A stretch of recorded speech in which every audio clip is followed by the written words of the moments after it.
Bismillahirrahmanirrahim. Assalamualaikum warahmatullahi wabarakatuh. Puji syukur kita panjatkan kehadirat Allah Subhanahu wa taala atas limpahan rahmat dan hidayahnya sehingga kita masih diberi kesehatan. Pertama-tama, perkenalkan nama saya Rusdi dengan NIM 200204500009 selaku moderator dan pemateri. Selanjutnya, teman saya Muhammad Arjun Arnold dengan NIM 200204501013 dan Muhammad Ilham Aksal dengan NIM 200204502014. Kami dari kelompok 8 ingin mempresentasikan sebuah materi kegagalan pada bahan isolasi padat. Langsung saja, yang pertama kita akan menjelaskan mekanisme kegagalan pada bahan isolasi padat. Yang kedua, pengukuran partikel discharge. Yang ketiga, kegagalan kimia dan elektrokimia. Dan yang terakhir atau yang keempat, kegagalan tracking dan trying. Baik, di sini saya akan menjelaskan mekanisme kegagalan pada bahan isolasi padat. Kegagalan pada bahan isolasi padat terdiri dari beberapa bagian, di antaranya kegagalan asasi atau intrinsik. Kegagalan yang disebabkan oleh jenis dan suhu badan dengan menghilangkan pengaruh luar seperti tekanan, bahan elektroda, ketidakmurnian, dan kantong-kantong udara. Kegagalan ini terjadi jika tegangan yang dikenakan pada bahan dinaikkan sehingga tekanan listriknya mencapai nilai tertentu, yaitu 10⁻⁶ volt per cm dalam waktu yang sangat singkat, yaitu 10⁻⁸ detik. Selanjutnya, kegagalan elektromekanik. Kegagalan yang disebabkan oleh adanya perbedaan polaritas antara elektroda yang mengapit saat isolasi padat sehingga timbul tekanan listrik pada bahan tersebut. Tekanan listrik yang terjadi menimbulkan tekanan mekanik yang menyebabkan timbulnya tarik-menarik antara kedua elektroda tersebut. Pada tegangan 10⁻⁶ volt per cm menimbulkan tekanan mekanik 2 sampai dengan 6 kg per cm kuadrat. Tekanan atau tarikan mekanis ini berupa gaya yang bekerja pada saat padat. Selanjutnya, kegagalan streamer.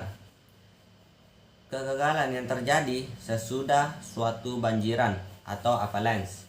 Sebuah elektron yang memasuki band condition di katoda akan bergerak menuju anoda di bawah pengaruh medan, memperoleh energi antara benturan dan kehilangan energi pada waktu membentur. Jika lintasan bebas cukup panjang, maka tambahan energi yang diperoleh melebihi pengionisasi lattice. Akibatnya, dihasilkan tambahan elektron pada saat terjadi benturan. Jika suatu tegangan P dikenakan terhadap elektroda bola, maka pada media yang berdekatan, gas atau udara timbul tegangan. Materi selanjutnya mungkin bisa dibawakan oleh saudara Muhammad Arjun Arnold. Untuk saudara Muhammad Arjun Arnold dipersilahkan. Lanjutan kegagalan streamer. Karena gas punya permitivitas yang lebih rendah daripada zat padat, sehingga gas akan mengalami tekanan listrik yang besar. Akibatnya, gas tersebut mengalami kegagalan sebelum zat padat mencapai kekuatan instriksinya. Karena kegagalan gas ini menimbulkan medan yang cukup kuat pada permukaan zat padat, sehingga jika medan ini melebihi dari kekuatan instriksi zat padat, maka kegagalan zat padat akan terjadi. Kegagalan termal. Kegagalan termal adalah suatu kegagalan yang terjadi jika kecepatan pembangkitan panas di suatu titik dalam bahan melebihi laju kecepatan pembuangan panas keluar. Akibatnya, terjadi keadaan tidak stabil sehingga pada suatu saat bahan mengalami kegagalan. Kegagalan erosi. Kegagalan erosi adalah kegagalan yang disebabkan zat isolasi padat tidak sempurna karena adanya lubang-lubang atau rongga dalam bahan isolasi padat tersebut. Lubang atau rongga akan terisi oleh gas atau cairan yang kekuatan gagalnya lebih kecil dari zat padat. Pengukuran partial discharge pada peralatan tegangan tinggi merupakan hal yang sangat penting karena dari data-data yang diperoleh dan interpretasinya dapat ditentukan reliability suatu peralatan yang disebabkan oleh penuaan atau egging, dan risiko kegagalan dapat dianalisa. Spesifikasi pengujian partial discharge tergantung pada tipe peralatan tes dan bahan isolasi yang digunakan pada proses konstruksi suatu peralatan. Adanya partial discharge di dalam bahan isolasi dapat ditentukan dengan 3 metode, yaitu 1. Dengan pengukuran tegangan pada objek, 2. Dengan pengukuran arus di dalam rangkaian luar, 3. Mengukur intensitas radiasi gelombang elektromagnetik yang disebabkan karena adanya partial discharge. Kegagalan kimia dan elektrokimia. Kehadiran udara dan gas lainnya menyebabkan bahan isolasi padat mengalami perubahan struktur secara kimiawi yang dapat berlanjut pada tekanan listrik secara terus-menerus yang pada akhirnya menyebabkan kegagalan isolasi. Beberapa reaksi kimia penting yang terjadi adalah 1.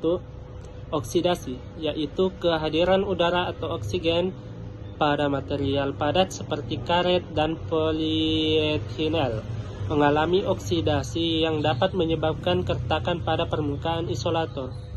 2. Hidrolisis. Ketika uap air dan embun muncul di atas permukaan suatu material padat, maka hidrolisis akan terjadi dan material tersebut menyebabkan material akan kehilangan atau berkurang sifat listrik maupun sifat mekanisnya.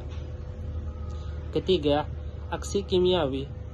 Meskipun tidak terdapat medan listrik yang tinggi, namun penurunan sifat kimia pada material isolasi dapat menyebabkan terjadinya proses ketidakstabilan kimiawi karena adanya temperatur yang tinggi, oksidasi maupun terbentuknya ozon.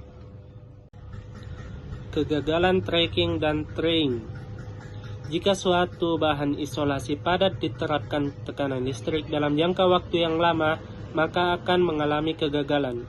Secara umum, terdapat 2 gejala yang dapat diamati pada material tersebut, yaitu 1. Adanya bagian konduksi pada permukaan isolator. 2. Suatu mekanisme yang bekerja yang menyebabkan arus bocor melalui bagian konduksi yang pada akhirnya mendorong ke arah pembentukan suatu percikan atau discharge. Percikan yang terjadi akan menyebar selama proses penjejakan karbon atau tracking dan pembentuk cabang-cabangnya menyerupai pohon atau pepohonan yang dikenal dengan istilah treating. Baik, mungkin sekian pemaparan dari materi kami mengenai kegagalan pada bahan isolasi padat. Lebih dan kurangnya mohon dimaafkan. Wabillahi taufiq wal hidayah. Assalamualaikum warahmatullahi wabarakatuh.